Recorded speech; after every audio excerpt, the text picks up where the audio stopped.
Hello, ChurchOne.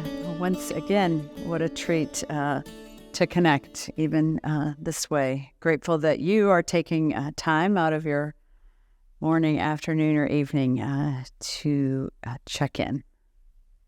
I don't know the last time in your personal reflection, prayer life, and or church service that you were able to speak and recite the petition of the Lord's Prayer. But I was recently reminded of how powerful those words are and the meaning therein. This week, a friend from Huns Honey, where I am employed, and I were able to go down to Notre Dame Prep, a private Catholic girls' high school in Baltimore, to speak to a group of humanities students. It's a humanities club, so the individuals that attended this session were there by their choice and not the requirement of their school. And it was such a treat to speak in that place where we could speak openly about that line that on any given Sunday and Saturday morning, millions of people across the globe recite. And that is that thy kingdom come, thy will be done on earth as it is in heaven. I especially love that line in the Lord's Prayer. Lord, where we're petitioning God to bring what is true in heaven here to earth. May it be so. I wish you could have been in that classroom on Tuesday this week as Michelle shared her story. Michelle, who's employed at the social enterprise in Huns Honey, where she shared her story of going from a registered nurse with a home to being a homeless individual. Obviously, that journey of employment and security to homelessness took a few years, but she talked openly about how a legal prescription became an addiction. And then she talked about how she encountered Huns Honey through our website, where the website of The Well, Huns Honey is a program of The Well, where on the website it says, love heals and change is possible. We talked with these high school students about God's plan, that his plan of bringing what is true in heaven here to earth is only through one vehicle, and that is through his Spirit dwelling in his people. That's the only plan to make that happen. And then we talked about what is true in heaven. We come from a community at Huns Honey in Curtis Bay where we see a lot of violence and addiction and generational poverty. We see ill treatment of individuals. Just today, there was a fight that broke out right in front of our building. So we see people being harmed. And then we talked about in heaven, there is no addiction, there's no poverty, and there's no harming of individuals. There's no sexual harm done to men or women, especially no harm done to children, little girls and little boys. And so this concept of praying, Lord, bring that truth with young people, of talking about bringing that truth of what's true in heaven here to earth, and then talking about what is the design of how life should be was just a powerful time. It was beautiful, and I want you to listen as we read the passage today in John 15, because Jesus here in some of his final words to his disciples, here he is describing what that plan looks like. He's giving us a metaphor of what it will look like as he departs, what it will look like for his people to live out that plan. And he uses the metaphor of a vine and a branch. John 15, 1-8, NIV. I am the true vine, and my Father is the gardener. He cuts off every branch in me that bears no fruit, while every branch that does bear fruit, he prunes, so that it will even be more fruitful.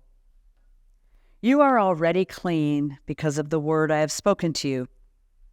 Remain in me, and I also will remain in you. No branch can bear fruit by itself.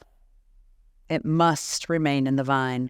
Neither can you bear fruit unless you remain in me. I am the vine, you are the branches. If you remain in me, and I in you, you will bear much fruit, for apart from me you can do nothing.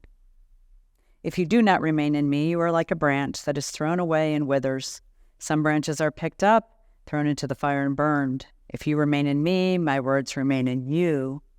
Ask whatever you wish, and it will be done for you. This is to my Father's glory, that you bear much fruit, showing yourself to be my disciples. Father, thank you for your word. Thank you for the truth that we just read. Would you help us in just these next few minutes and moments? Would you help your word to produce its intended effect, that it would reveal something to us of ourselves, that it would remind us of truths of you, and it would reshape our lives moving forward. Thank you. What a beautiful picture in John 15 in these 8 verses of this interconnected relationship that we are invited and grafted into as believers in Christ. A vine, a branch, fruit, all working together. Last week, Mike Donahue did such a great job of unpacking some of the very first acts of the disciples, as revealed in the book of Acts, and the fact that Peter, when he was first filled with the Spirit, made this declaration: salvation is found in no one else, for there is no other name under heaven given to mankind that we will be saved. So here in John 15, prior to the book of Acts and the Acts of the disciples after Jesus' departure, here Jesus is showing us this interconnected relationship that just weeks later Peter was beginning to experience. And Jesus uses a common metaphor for the days, vine and branches. We don't walk around necessarily. There are some neighborhoods in North Baltimore County that are filled with grapevines. But in our typical, I'm guessing for most of us, we're not walking along seeing grapevines. And actually, in those days, there would be olive vines as well. So olive vines and grapevines all around, not just at eye level, but also there were trellises where they were a kind of a natural form of shading that they used. So they were above and at eye level, these vines and these branches. So today we're going to break this passage down really simply, and we're going to use the Hebrew text to help us understand these concepts. We're going to talk about the vines, the branches, and the gardener.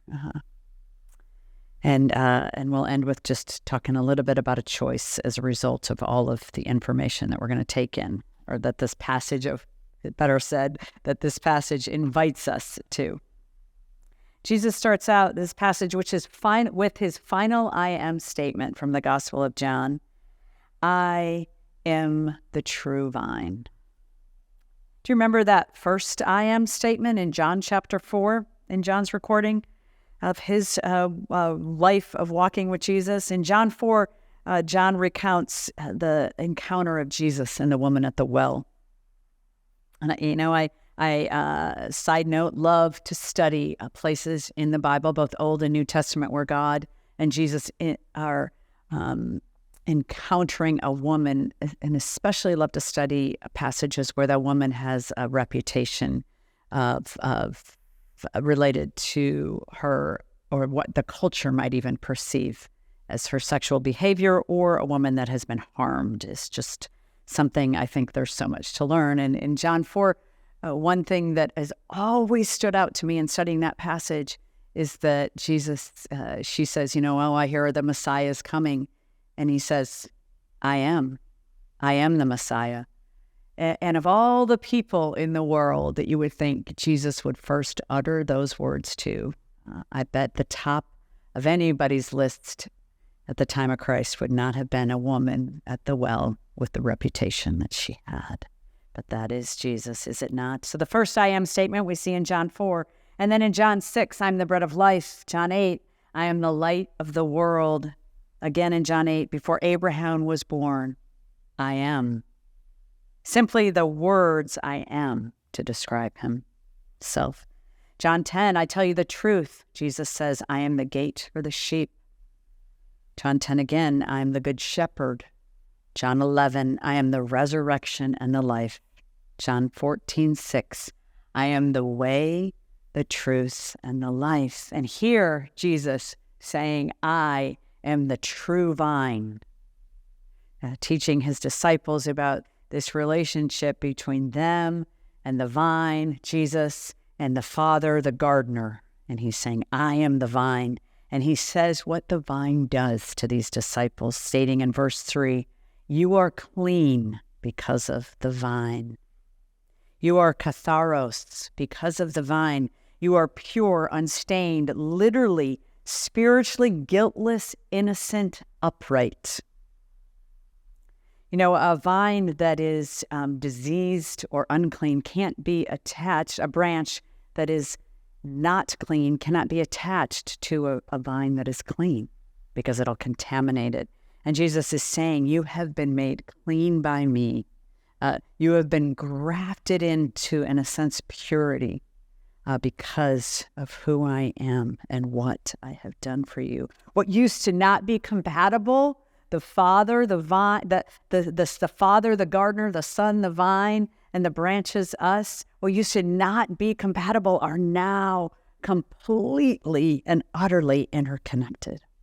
The unclean and the clean, it is now the clean and the pure together because of what Jesus had done for us. We are clean. He is the true vine, and we are the branches. When branches are connected to the vine, this short passage makes it very clear that when they are connected, they bear much fruit that remains. The response on our part is to remain. The promise is that bearing fruit. We're going to talk about what remain means far closer to the end. A fruit, karpos, fruit. It's interesting by definition. It is defined by that which originates or comes from something. So the definition of fruit in this passage is saying that this fruit is coming from something. And there's three ways that this fruit shows up in the definition. Worked, act, a deed, something happens. And that is displayed in fruit. This is something you could watch somebody do. One of the ways that the branch being connected to the vine, that we know it's connected, is that we see something. We see people acting differently. Another way that fruit is displayed is that something happens inside us. That is it advantageous, profitable, or even the word in the Hebrew is utilitarian. Something happens inside of us that is to our advantage.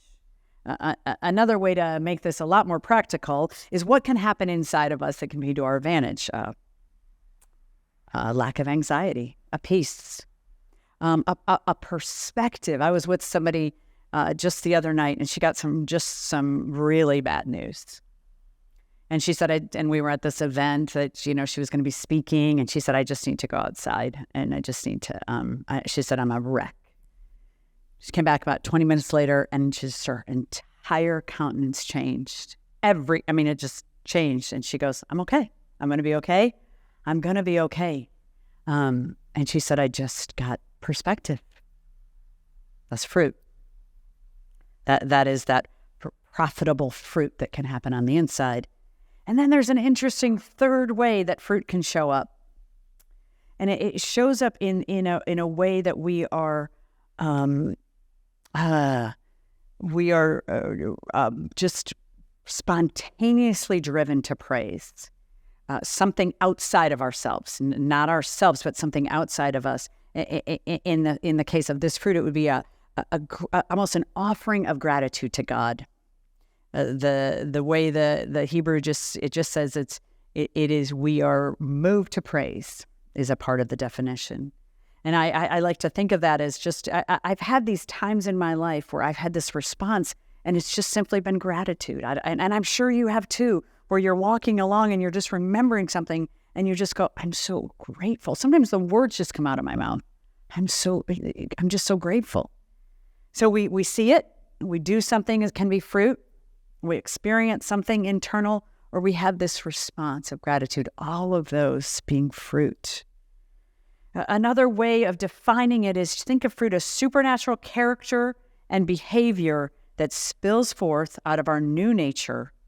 And at the very same time as it's spilling forth out of this new nature, it's pointing to something so far beyond us. Yeah, another way to think about, where is this in my life? Think about those places in your life where people compliment you on something and you don't know what to say. It's not like when I get complimented on a good meal that I might have prepared, I'm grateful. Like I had a mom. I sat on the counter starting as an early child, and I learned how to cook. I don't feel the need to be, that's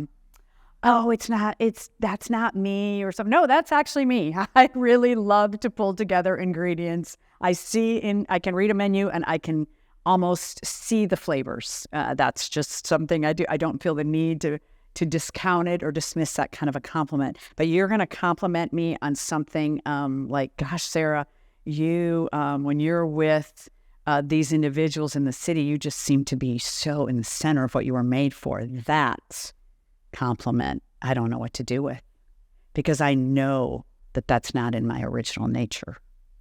I know that that's outside of me. And so I fumble over my way of responding to that, because that points to something outside of me.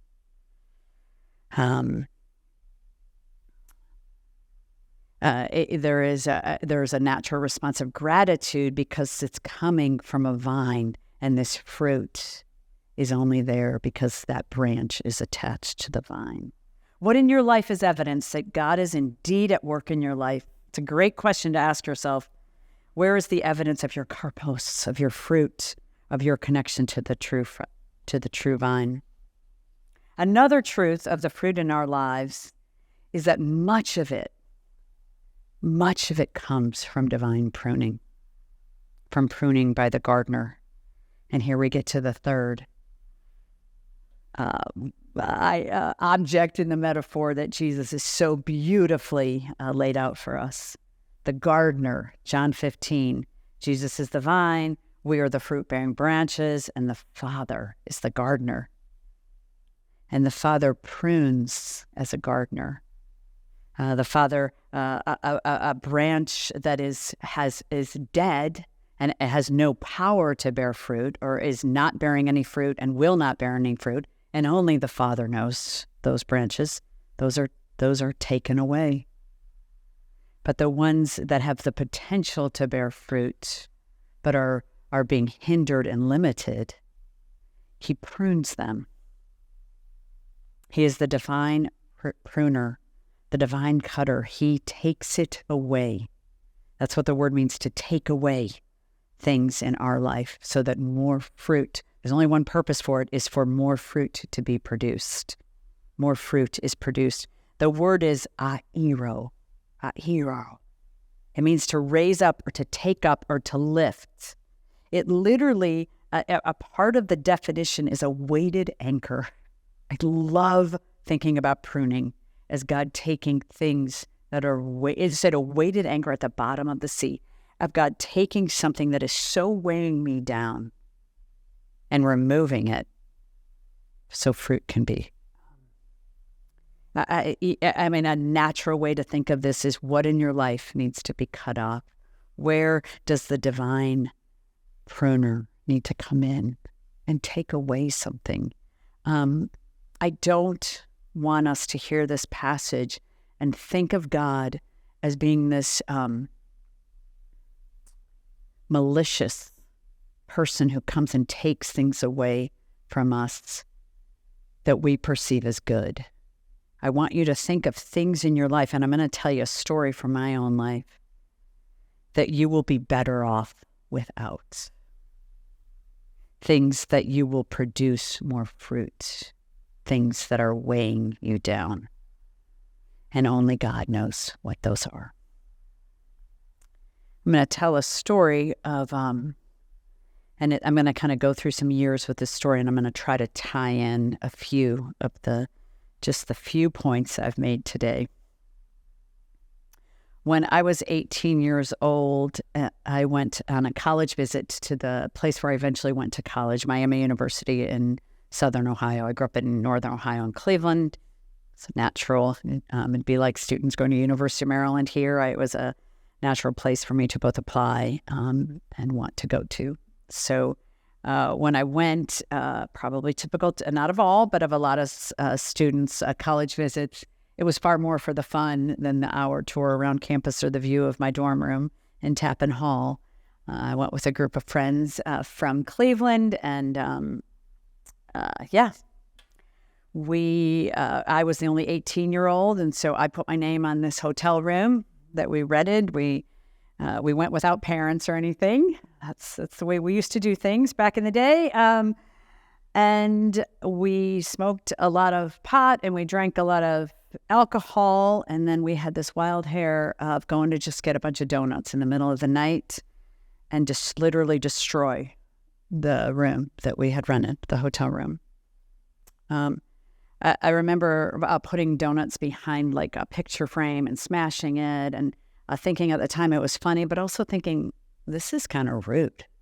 I remember putting donuts on between the bed frames and jumping up and down on the bed frame, these jelly donuts, and thinking, oh, this is fun. And then thinking, we're destroying property.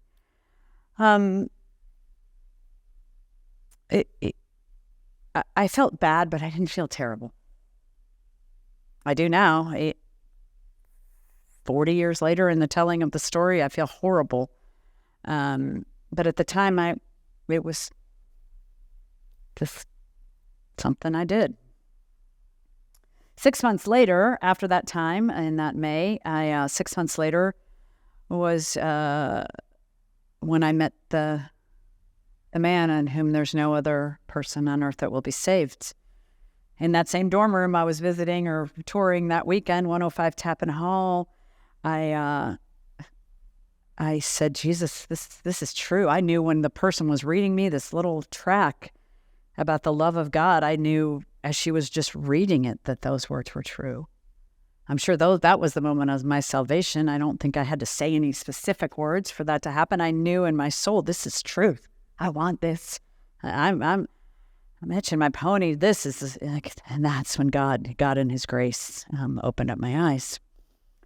So something happened then. 2 years later, I took a psychology of prejudice class. And I would say that class helped determine the course of my days to this day. It opened my eyes into things that, God used that class in my life for some serious divine pruning of ways that I sized people up and down. And I felt I was better than certain people. I was better than certain people economically, religiously. I was better, my race, my nationality, all of these things set me apart to be better. And one by one, I'm not saying in a 6-month course, Sarah was cured of all isms. That is not true. But I was aware of some deep darkness in me and did some hard work. And God, I would say that one thing that I either want to mark my life or I believe at times marks my life is wanting, fast forward, is wanting, all I want to do in my life is to be around people that are different than me, different in every way, whether that's a political ideology, economically, every age, every type of difference, because I am convinced that I know more of Jesus. The more I get to know people that are different from me. It's, you could even call it selfish. But to talk about a girl that was 18 years old in a dorm room destroying it because, well, she felt better. Better than the owner who happened to be an immigrant of someone at that time she judged. Better than, and you just fill in the blanks. To have that person come to this place where, I'm going to show you, there's a line in this book that I've read the book a few times. It's called Living Without Enemies. It's a powerful book about being present in the midst of violence. But it's written by ministry partners, Samuel Wells and Marcia Owen. And this quote is from Marcia. And it's a long story. I'm not going to get into where the context of the quote much more than what I'm going to say here. But she was faced with some of those same things I'm describing about myself, of herself, as she began to do work in violent parts of Raleigh, North Carolina. And she had this encounter with herself when she realized, if I can't see myself in the person in front of me doing ministry, I have no right doing it. And this is her quote. And I read it so often in my I don't know if you can see, but my book is literally, my binder is broken. I have gone to this page that many times. She says this: if I can't see me and you, if I can't know and experience that you belong to me and I belong to you, then what happens to you and that what happens to you in fact happens to me, then I can't know justice, end quote. And then she goes on to say, it's simply then about power, and that's not where God resides. She also says this: the heart of mercy is God, and he has no enemies. Justice begins when you stop judging. I find that to be powerful. That is the fruit in my life. And I hope you understand the point of what I'm trying to say is that fruit was born of divine pruning. You know what pruning can accomplish in a plant? This is from an agricultural website through the state of Connecticut, as kind of a science geeky part. Pruning maintains health and beauty of a plant. It involves removing something that is dead, diseased, or injured. Think about that metaphor. Pruning controls growth. Love that. Pruning encourages flower and fruit production. Pruning creates special, beautiful forms. It rejuvenates old or overgrown plants. Love that one because it tells us we are never too late and never outside of the potential for transformation. And pruning protects. In closing, I'm just going to read words from a very wise friend about his reflections on this passage. The secret to a productive branch is its attachment to the vine, its relationship to Jesus and his community, a theme expressed by the idea of abiding, remaining, and residing. The word appears 9 times in verses 1-8, which shows its centrality in John's argument. It's also conspicuous, a word throughout the gospel, appearing 40 times to indicate loyalty or deep attachment, especially to Jesus. Abiding. Abiding is a good word for ChurchOne, my friend says, and our values. We're a contemplative community, and a contemplative community should be skilled at the spiritual practice of abiding. Be still and know that I am God. Psalm 46 has a very practical message in terms of how we live and navigate culture and faith life. It speaks to the pace of life being still, something very countercultural, and requires the choice to trust. Proverbs 3:5, trust in the Lord with all your heart, lean not on your own understanding. I think we often get fatigued trying to lean on our understanding because the world is complex and always changing. Isaiah 26:3, you will be in perfect peace, those whose mindsets are steadfast because they trust in you. I like to think of abiding as looking at your shoes, one step at a time, being in the present moment with God in all of your ways, submitting to him, and he will make your path straight. Versus a life of reacting to everything that stimulates, distracts, and calls out our attention. And then he ends this way, John 15, I am the vine, you are the branches. If you remain in me and I in you, you will bear much fruit. For apart from me, you can do nothing. This passage is the posture of abiding. Remaining is the key. If you remain in me. We are so fortunate to have Ed and Lori DeYoung shepherd and guide our church. These are Ed's reflections when I asked him, and it was another elder that told me, Ed has a lot of thoughts on abiding. And man, don't you love those? I think we should print that out and make that available for everybody. It's so beautiful, but it just made me think about Ed and Lori's. I think having a pastor who doesn't always teach, we miss out on these gems. We see it. We see the fruit in Ed and Lori's life continually in how they shepherd and quietly lead But it's just so beautiful to hear the words as well. In closing, I just want to read a quote, and then I'm going to close in prayer from Gail O'Day. She's done a lot of study. She's in heaven now. She's in the place that we are praying that what is true there would come here. But she is she's a theologian who wrote a lot on the Gospel of John, and she talks about this about vines and branches. She said, in a vine, branches are almost always completely indistinguishable from one another. It's impossible to determine where one branch stops and another branch starts. All run together as they grow out of the central vine.